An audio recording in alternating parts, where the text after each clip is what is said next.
বন্ধুরা, আশা করি আপনারা সবাই খুব ভালো আছেন। যেমন কি আপনারা জানেন যে এই জমিতে কালকে আমরা রায় বুনেছিলাম, আজকে এই জমিতে কিয়ারি দেওয়া হচ্ছে।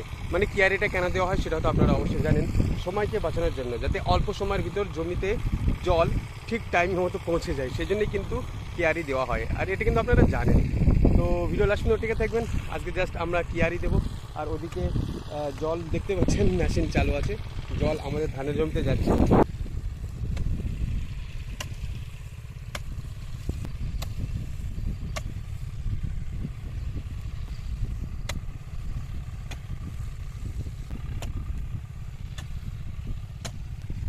একটা, দুটো, তিনটে, চারটে, পাঁচটা, ছটা, সাতটা, আটটা, নটা, 10টা কিয়ারি দেওয়া হয়ে গেছে। আর একটা এখান দিয়ে দেবো, তারপর আমাদের কিয়ারি দেওয়া কমপ্লিট হয়ে যাবে। আর ধানের জমিতে এখন আব্বা এদিকে স্প্রে করছে।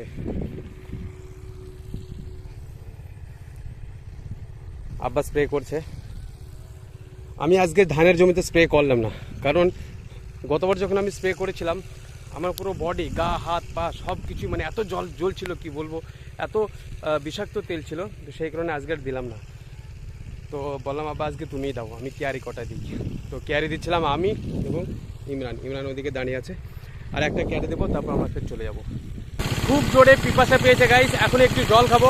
আর এই যে জলটা আপনি দেখছেন, এটা একদম পিওর অ্যাকোয়াফিনা বা বিসলেরি বা কিনলি, যে কোনো ওয়াটার হোক না কেন, সমস্ত ওয়াটারকে কিন্তু ওই ফেল করে দেবে। আমি সেই সমস্ত বড় বড় ব্র্যান্ডেড ওয়াটার কোম্পানিদের আমি বদনাম করছি না, বাট যতটুকু আমার এক্সপিরিয়েন্স, ওই জলের চেয়েও এই জলটা সবচেয়ে পিওর এবং ভালো। এখন এই জলটা খাবো একটু, তারপরে শরীরে একটু রেস্ট পাবে, তারপর ফের আবার কেয়ারি দেবো।